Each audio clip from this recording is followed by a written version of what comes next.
about me. I'm in a very cuddly place with my cuddly toys today. Last week's video, relapse. Yeah, I'm definitely going through a relapse. I'm going to be referred onto a coping skills course. Saw my psychiatrist this week, and she put me on more medication, but I really need it because my anxiety is out of control, completely and utterly out of control. Every day I'm waking up and it's panic. It's not just a little bit of worry. I think a lot of people think anxiety is just worrying about stuff. It's really not. It's a proper mental illness, okay? It's a mental illness. And when you feel panic every day, it takes over, it is unbearable, and everything else around you seems to just fall apart. I'm doing the 31 days of BPD at the moment on the channel, and some of them have been recorded a while back. Some of them have been recorded more recently. It's all a bit of a jumble. I'm completely not using social media at all, apart from posting the videos. I'm not doing any conversation stuff. I'm sit down and schedule in tweets and Facebook posts seems to be too much for me at the moment. I'm struggling to do it all on my own. I thought I could do it, but when you're going through this, when you're going through a relapse or a lapse, it's really hard to do anything.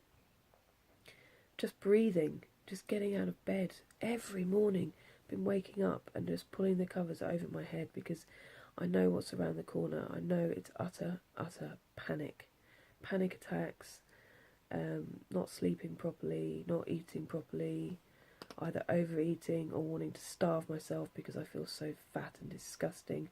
I'm supposed to be seeing some friends today, but I'm dreading it because they're all slim and their lives are perfect. Well, on the outside they're perfect, and I just feel like a fat blob of disgustingness rattling around with all my new meds. Quetiapine, how I miss thee, because the quetiapine was the first antipsychotic I went on. Came off that because of the weird sensation it would give me. I was on that for 2.5 years, and I didn't really battle so much with the weight gain, but now they put me on risperidone, which I'm still on. I'm on 4 milligrams now, and that seems to be helping. But quetiapine was helping a lot with, like as an antihistamine, as an anti-anxiety, as an antipsychotic. I think even a mood stabilizer. So now I'm on lamotrigine, promethazine, and good old Lorazepam. Because of my anxiety, I went to a psychiatrist and I sort of said how it's been, how the anxiety's been, and it's not just a bit of worry. Like I say, there's worrying. We all worry about stuff sometimes, but anxiety is a mental illness, and I've been battling with it every single day, and then battling with depression. So that she put me on these every other day, 1 milligram, because if you take them every day over a long period of time, you can become addicted, and then you have to go through the withdrawal symptoms, and that's really, really bad, and I don't want to go through that. So also the risperidone and also the duloxetine. So I'm on quite a few meds now, and it's stressing me out. That in itself is making me anxious, which is why I wanted to do a video on it, because there's a lot to be said about medications, but there's also, I need to go back into therapy. I've put myself on a waiting list for the counselling service. It's called the Mid Sussex Counselling Service. Funny, that's the original name. Shut up. Counselling service, but I think there's a waiting list. But I think I need to go and talk to someone. I need to offload. There's a lot of stuff in my life that I need to offload about. It's a lot of stresses, a lot of worries, and it's all building up, and every day it's just turning into pure panic, which is why I need to take these now, which they do help. She says, throwing them around. They have helped a lot with my anxiety, and I take one and it seems to just chill me out a lot. But the other problem is I've been self-medicating. My alcohol has gone up, it's increasing. I'm drinking at least 4 pints of beer every day.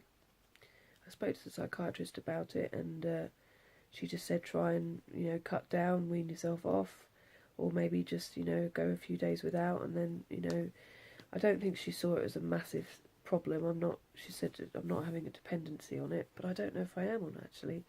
I feel like I am becoming a bit dependent on it. But luckily, the promethazine, you can't drink alcohol with it, so I'd rather feel anxious than have a couple of beers. So we're going to try that out today. I'll let you know how I get on with that.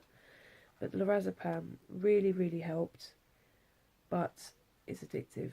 So I must make sure to take them as needed, rather than just because, I want to take them when I'm severe, because I can cope with a bit of anxiety. I can cope with it a bit. Like, I'm feeling anxious right now. I can feel my heart racing. And not just because I'm on camera, but I can feel my heart racing. I can feel the worries. I can feel the rapid thoughts chasing around my head. And I could take one now, but I'm not going to, because I'm not having a panic attack. I'm not feeling sick with anxiety. I'm just having a wave of it. And it does come in waves for me. Weekly check-ins, tell me about your anxiety and any depression. Anxiety and depression go hand in hand sometimes, unfortunately. And it's really, really hard, so please share with me what just weekly check-ins, offload to me. Let's talk about things in the community. Let's make each other feel better. Let's make each other feel less alone, because it's really important to, when you have mental illness, to understand that you're not the only one.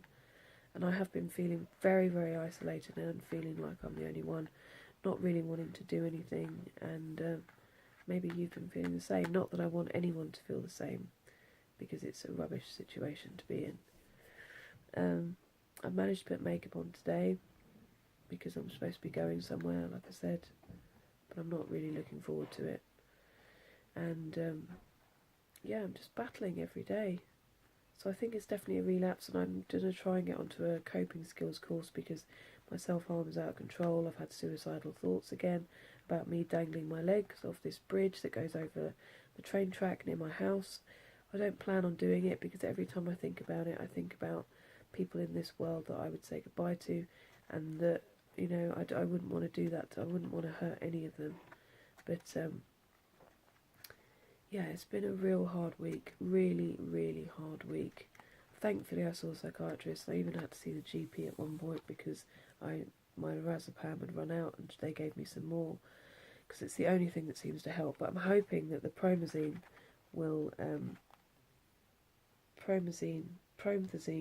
hydrochloride will help, and I will get back to you on that one. Sorry it's not a massively fun video.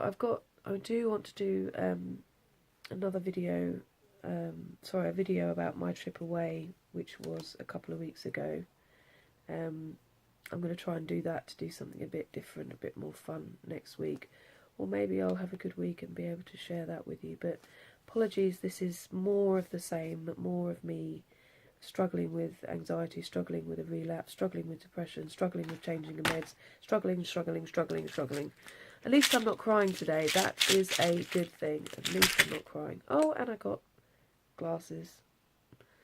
Turns out I was not actually safe to drive with my eyesight. So now I'm wearing glasses. I feel like suddenly my eyes are getting old, I'm getting old, and it's all very dark and depressing. But these are my glasses, which I need to use for watching the telly. That I'm short-sighted, apparently. So, yeah, got those on. Don't really need them now. Well, the thing is, everything is still blurry. It just makes everything so much better. Anyway, now I'm rambling. Please share with me how your week has been. Please take care of yourselves and make sure that you're taking the right meds, that you're getting support, that you're getting the therapy that you need. It's so hard. There's waiting lists. There's they're at capacity for a lot of things, but keep pushing to get that help, because you deserve it. And if you like me right now, I need it. I need that on top of my meds. Therapy is medicine, and it's not just about taking tablets. It's about getting help from all sides of it, a holistic approach. Thanks for watching. Like I say, I'm going to try and do something a bit different next week in the vlog. Got some other things I want to add to the channel. And keep watching the 31 Days of BPD. Anyone that has borderline personality disorder or emotionally unstable personality disorder or emotional intensity disorder, and I think it was called something else, emotional regulation syndrome. someone commented on the channel. So it's all related to all of those illnesses. But, you know, if you want to just learn a bit more about it and learn a bit more about the struggles I go through with borderline personality disorder, then please watch them as well. Take care, please. Take care, please like and subscribe. I hate saying please like and subscribe. You don't have to. Do what you want to do. No, I don't mean it like that. But yeah. This video is awful. Sorry, guys. Take care. See you soon. Lots of love. Bye now.